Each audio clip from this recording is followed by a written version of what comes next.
یہ اسلامی سال ایک قربانیوں کا تسلسل ہے۔ ویسے تو عاشورہ کا دن اور محرم الحرام میں 10 محرم الحرام اس کی ایک تاریخی حیثیت بھی ہے۔ امام علی مقام امام حسین رضی اللہ تعالیٰ عنہ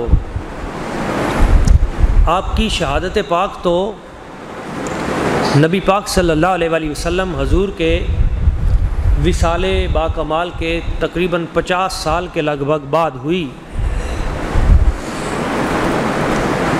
یعنی 60 ہجری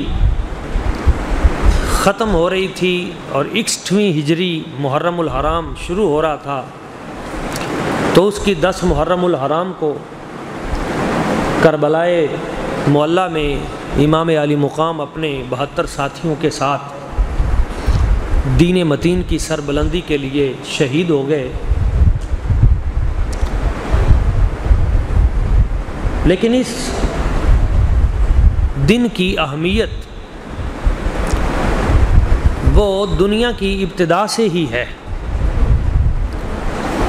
مفسرین فرماتے ہیں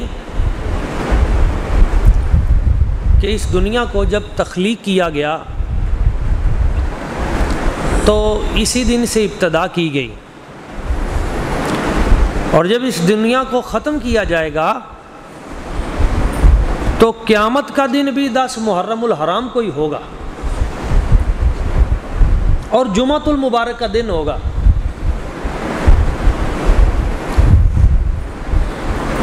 اسی دن درخت لگائے گئے دنیا میں، اسی دن پہاڑ اتارے گئے، بنائے گئے، اسی دن حضرت آدم علیہ السلام آپ تخلیق کیے گئے،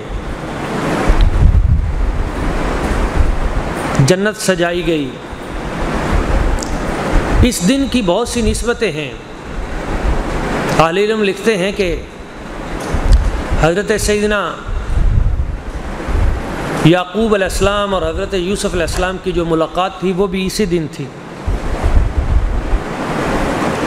یہی وہ دن تھا جس دن سیدنا یوسف علیہ السلام کو تخت پہ بٹھایا گیا۔ یہی وہ دن تھا جس دن حضرت ایوب علیہ السلام کی بیماری رفع ہوئی۔ یہی وہ دن تھا جس دن حضرت یونس علیہ السلام مچھلی کے پیٹ سے باہر تشریف لائے، اور یہی وہ دن تھا جس دن حضرت جناب سیدنا ابراہیم علیہ السلام پہ آگ گلزار بن گئی۔ یہی وہ دن تھا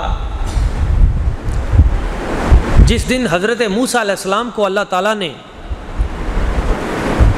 فرعون سے نجات عطا کی تھی۔ اس لیے نبی پاک صلی اللہ علیہ وآلہ وسلم جب مدینہ طیبہ میں تشریف لائے تو آپ نے پوچھا کہ یہ یہودی 10 محرم الحرام کو کیا کرتے ہیں؟ تو بتایا گیا حضور یہ 10 محرم الحرام کا روزہ رکھتے ہیں۔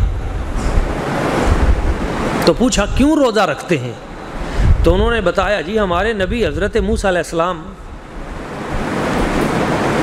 انہیں اس دن اللہ تعالیٰ نے فرعون کے ظلم سے نجات عطا کی تھی۔ تو نبی پاک صلی اللہ علیہ وآلہ وسلم حضور نے فرمایا پھر ہمارا حق زیادہ بنتا ہے کہ ہم اس دن روزہ رکھیں۔ اس کا مطلب یہ ہوا کہ جب کوئی خاص واقعہ ہو تو اس دن کو اس نسبت سے یاد کر لینا نبی پاک کی سنت ہے، مگر ساتھ ہی حضور علیہ الصلوۃ والسلام نے فرمایا ہم یہودیوں کی مشابہت نہیں کریں گے،